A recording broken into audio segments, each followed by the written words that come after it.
toy. It walks, it talks, it says... Each one comes in its own crystal ball. Collect one, collect them all. Be the first one on your block to own the amazing new Mini Mario toy. Hurry before they're all sold out. Hurry, buy one, buy them all. Buy them all.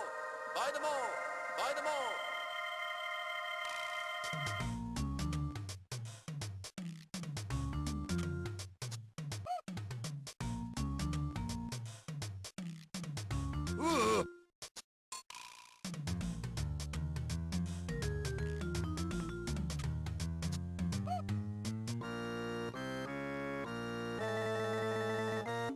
Mario versus Donkey Kong. Hello everybody, SlimKirby here, and welcome to my new playthrough, next Let's Play project, whatever you want to call it. I'm going to be playing Mario vs. Donkey Kong. This came out on the Game Boy Advance in 2004. This is kind of a spiritual sequel to Donkey Kong 94, the Donkey Kong that came out on Game Boy in 1994. And, yeah, honestly, this is a game that had always interested me in a long time, because I did actually really love the Game Boy version of Donkey Kong 94. It was a lot of fun. I had many fun hours of figuring out the puzzles in that game.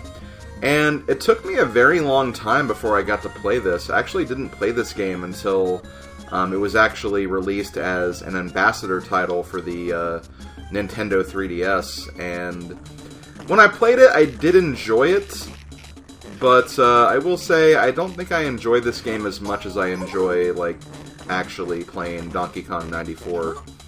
But it's definitely interesting. It has a lot of unique charm to it, and it is still a fun game, I think. But yeah, we're going to be doing a playthrough of this game, so hope you guys are ready. Should be a very good time. Let's go ahead and get things started here. Don't think there's really anything I have to say over here for the options menu. It's just a matter of, you know, changing the audio or visual options as you see fits. You can also erase all saved data if you really need to. It's kind of weird how there's, like, also, like, there's that, but there's also just a erase data thing here. I guess if you just, like, really want to erase everything, you just gotta do it through here. So let's go ahead and pick file number 3. I'll kind of get into the story as we start playing the game. There's not really a whole lot to say here. The beginning cutscene kind of, I think, explained everything we needed to know. But let's go ahead and get this going.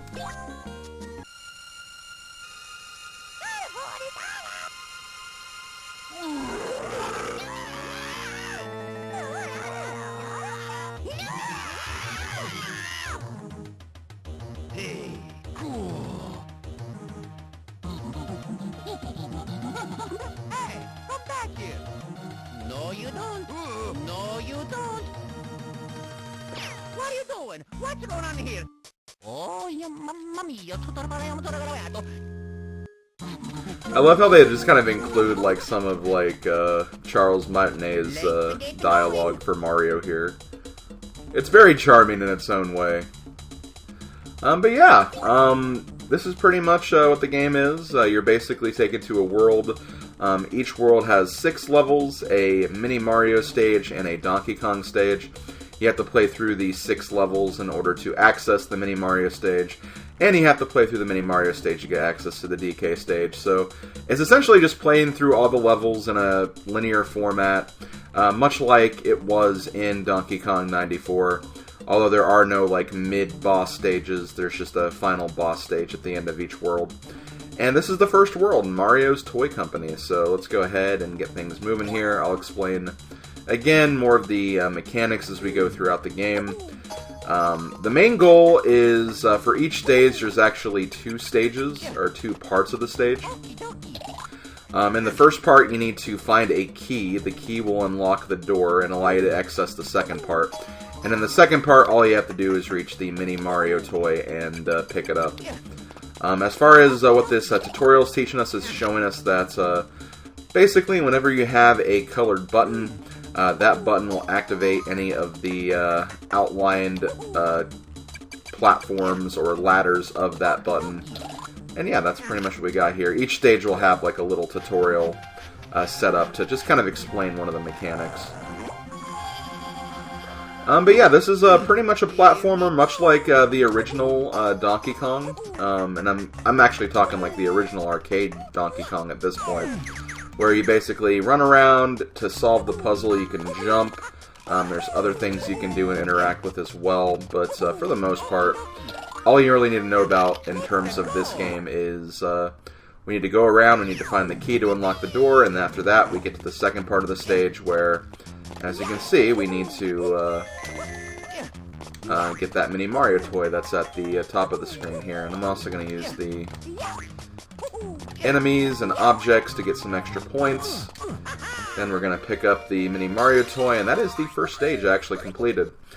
So one thing I should probably explain is this will be a 100% playthrough, which basically means I'm going to be doing two things, at least in terms of these stages. I'm going to be trying to beat all of the level high scores, which are basically just high scores you need to just meet a certain threshold of. And I'm also going to try to collect all of the presents in every level as well. So the three like red, blue, and yellow colored things, I'll be collecting those. Because if you get all those, you'll get a bonus game, which I don't think the bonus game in itself is required. Or, you know, just getting all the presents, I don't think that's required either. But I do try to do it because getting all the presents will assure that you get a lot of bonus points, which are usually required to get all of the high scores. So that's the main reason why I'm going for all of them. It's kind of like I'm indirectly going for all of them. So in one of the bonus games here, we have to stop the arrow on the present we want. 1, 2, 3. And usually the game's pretty generous, where if you press the button on the whatever present the arrow is pointing to, you'll get that present. So you can usually time that pretty well. But there's also another bonus game as well. I want to say that it switches between, depending on the time limit that you finish the stage, I think. That's the way it was in the original Donkey Kong 94. So I think this was an odd numbered stage. I'll try to do an even numbered this time just to show off the other one. But yeah, let's go ahead and continue on. So here they're introducing us to the hammer. We all know the hammer from Smash Bros. You just grab it, you can use it to destroy enemies, and you actually get like double the points, or you get bigger point values for each consecutive enemy destroyed with the hammer. So that's actually a good way to get some extra points if you're trying to meet those high scores. I don't think the game is really that strict when it comes to you know, getting enemy kill combos, but it's definitely there to help you out, so I'd still try to go for them if you can. So here you can use the L and R button to look at the whole stage if you want. I guess I'll just very quickly showcase that because it doesn't waste any time by doing this. So you get kind of an idea of what you have to expect in the stage here. So I need to hit that switch so I can get that before I move down there. So, okay, sounds good. I'm gonna do this, throw this in the air.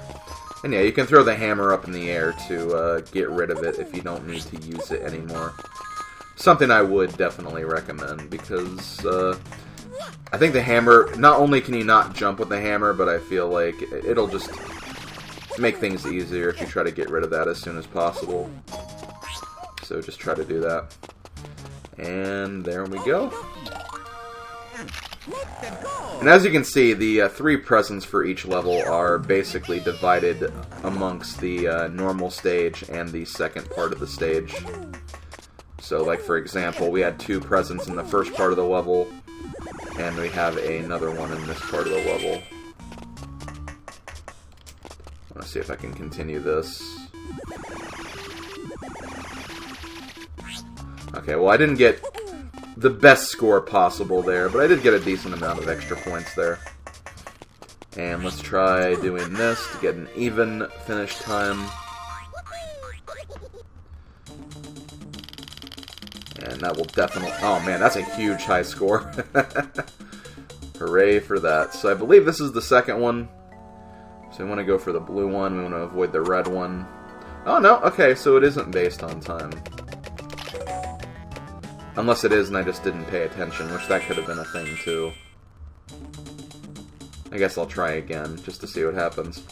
But let's go ahead and move on to stage 1-3. In this one we have a pull-up bar. We can use this to swing around and reach higher ledges.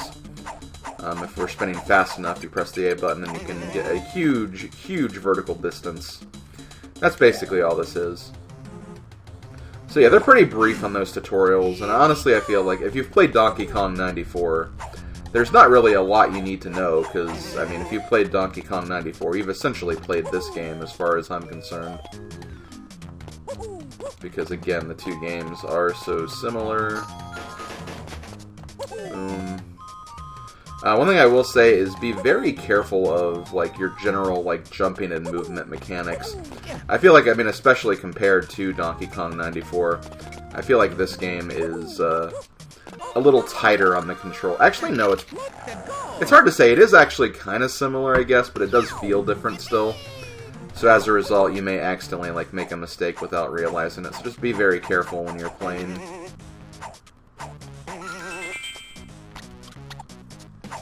You have to get kind of used to some of the jumps and movements that you make. And also keep in mind that, like, some of the, well, that was close. But, like, for example, like, some of the, mechanics and stuff will probably act a bit differently than others, so just gotta be careful is essentially all I'm saying here.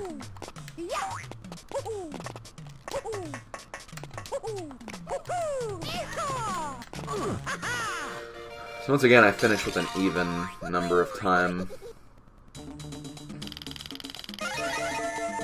So let's see if we get the stop arrow again. Yep, okay, so I guess it's odd number of time.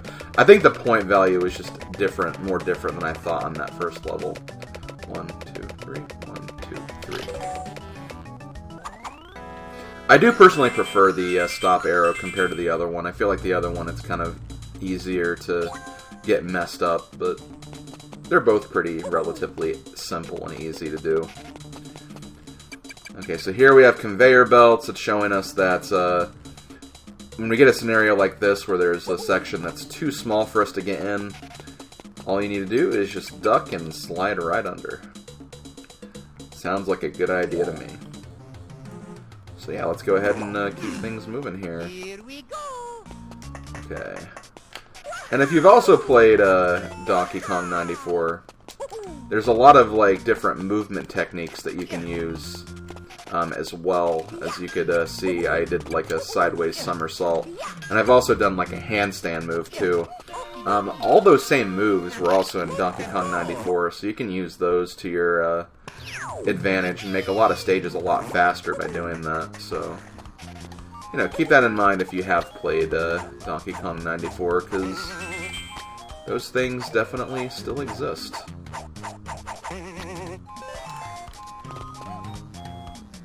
Okay, so we need to go down here first.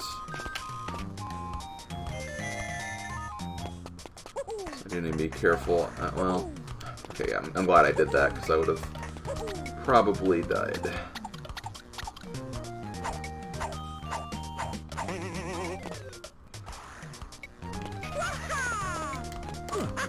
And there we go. Will that be enough to get the high score? It sure is. I didn't actually see our time limit for that. I want to say it was even again. Okay, I'm going to try to get an odd number time next time just so we can see the other game.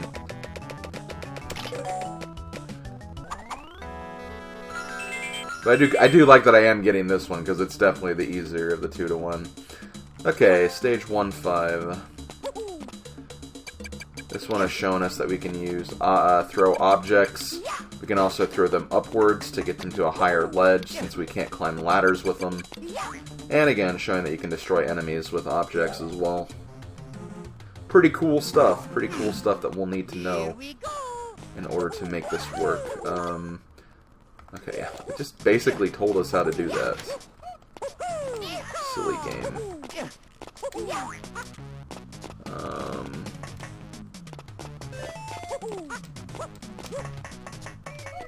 Do this.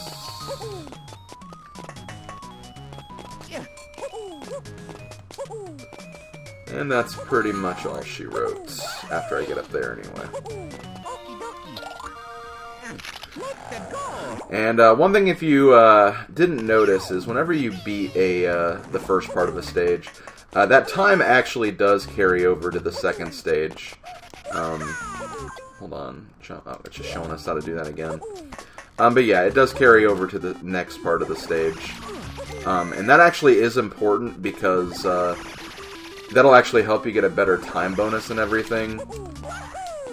And because it does that, you kind of need to not die in the second part of the stage if you want to get the high score.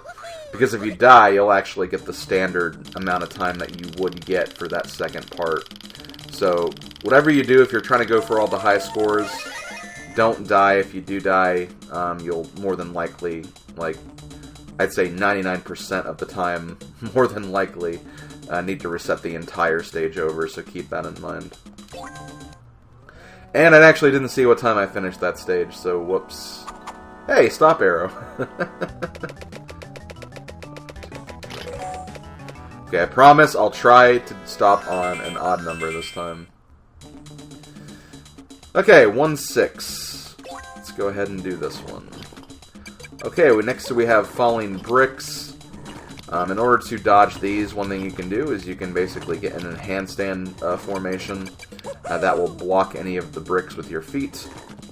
You could actually, once again, do that in Donkey Kong 94, so if you played that game, then you should know all of this already, but in case you didn't, it is there for you to make use of. Can I do this? I can. I think that text box actually kind of shows you how to do that, if I remember correctly. So let's do this so we can get the present. Let me go over here. Let's be careful right here.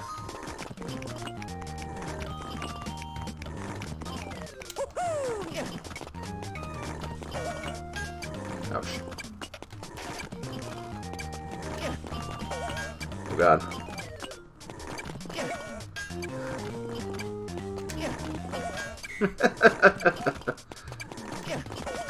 I don't think you're supposed to do that. I think you're supposed to go around. And in fact, you are supposed to do that, so that was completely my bad. So I'm going to waste a lot of time here. Which is honestly not too bad, because there is actually one thing I did want to kind of quickly cover in regards to this project before I got too far into this. So this could actually be a good segue for that, if I'm being honest. I just need to remember, I need to finish this stage with an odd number of time. Okay, I was not paying attention to that, I will admit. So yeah, as you can see, we have a much less amount of time for this stage as we had before. And that again is just an explanation of the fact that because we finished the first part of the stage, we got bonus time, but since we died, we're not going to get that bonus time back, so...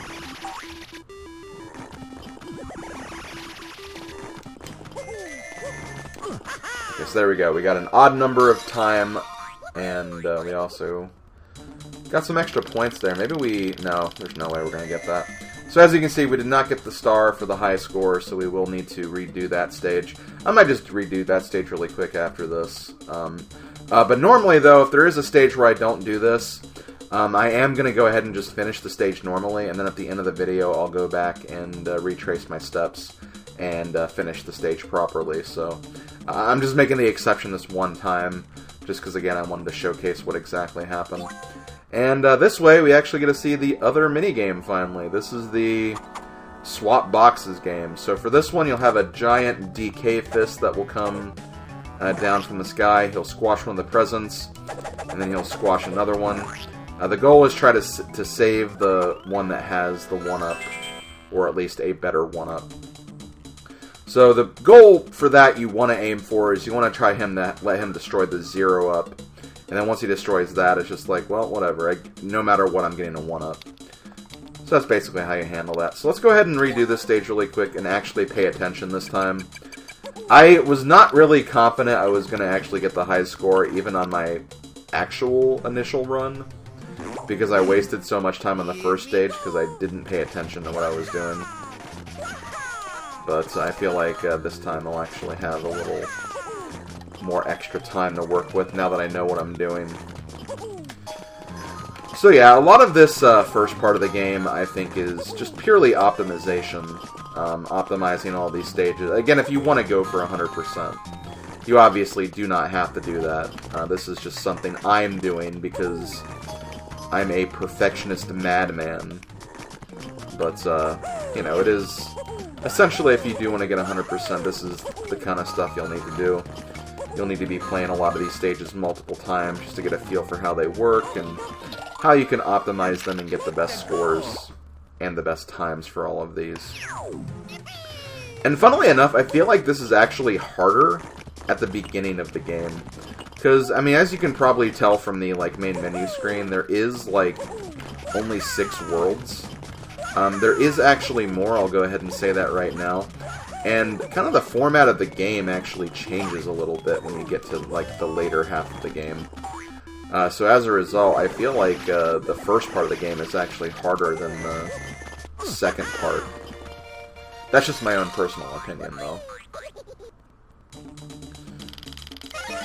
So yeah, just, you know, do your best, and if you don't manage to get a stage on your first try, don't freak out too much. Just, you know, honestly, just try to move on. You can always save the optimization stuff for later. Sometimes the experience of just getting through the game can be more valuable than trying to get everything, so that's essentially how I'm going to be trying to handle the majority of this playthrough. So now that we're done with the first 6 stages, next we have the Mini Mario stage, which is basically the 6 Mini Marios that we rescued. We'll now have to gather them together and put them in a toy box. So all you have to do is basically just move. The Mini Marios will kind of follow along. Even if they're not on the same level as you, they'll still try to follow along. And you just try to, you know, get them to the toy box at the very end of the stage. There are also 3 letters you want to pick up along the way. These letters will spell the word toy. And they kind of act like the presents do in the other stages, so that's basically how those work. So now we need to get them up here. And we jump up this way. We get another letter. Then go down here to get the final letter, and hooray! We did it. That was a pretty simple stage. Another thing you need to keep in mind is if one of the Mini Mario toys actually go off screen, they will actually stop, and you have to go back and get them on screen again for them to follow you again. So keep that in mind. You can leave them behind. But after you beat the Mini Mario stage, you'll immediately go to the Donkey Kong stage. This is definitely true Donkey Kong 94 stuff we have going on right here. Where basically we need to try to stop Donkey Kong. And the way we're going to do that is by taking objects and throwing them at his face. I know, that seems kind of mean, but to be fair, he stole some toys from us. And I am going to retry that because, as you might have figured, you get a better bonus by not taking any hits. And if you want to get the high score, you're going to obviously try to not take any hits. So that's why I'm going to redo this one. One thing you can do if you don't want to risk getting hit by stuff here is you can always just... Okay, good, that was nice. But you can also do this to block objects like you did in the other stage. Ugh! There we go. But yeah, this is just like Mario 94, where at the end of each world you had a Donkey Kong fight like this. And you had to basically fight the giant monkey and take him down like that. So DK is angry. We're going to get enough bonuses to complete this stage. That should be enough for the high score, I imagine. Way to go! And then we show a picture of us brutally beating Donkey Kong, which is kind of sad. I mean, DK, all he wanted was a toy to play with. It was definitely wrong of him to steal, but we don't need to hurt the monkey. I don't know. Hurting him seems kind of unnecessary. I mean, it is unnecessary, but whatever. It's the game's way of continuing the narrative, I guess. And with that, we move on to world number 2, which is the Donkey Kong Jungle, I believe is the name of the world. So, there we go. Yep, there we go. That's this next world. So, I'm going to go ahead and wrap up this video here. I hope you guys enjoyed the introduction to Mario vs. Donkey Kong. Really looking forward to this. You know, I haven't played the original Donkey Kong 94 since, I think, like 2008 or so. 2008, 2009. It was a long, long time ago. So it feels kind of cool to play a game like this again because, you know, it's been a while. We haven't exactly continued this series, and I felt like, you know, this might be the time to do that since I'm actually done with the Donkey Kong games, or at least the main Donkey Kong Country games at this point. So, figured this was an interesting project idea. Could get into covering some of the other like sequels and spin-offs of this as well at a future date and time. But for now, let's just focus on this game. So this has been SlimKirby. Thank you guys for watching, and I'll see you guys next time when we move on to Donkey Kong Jungle. See you guys then.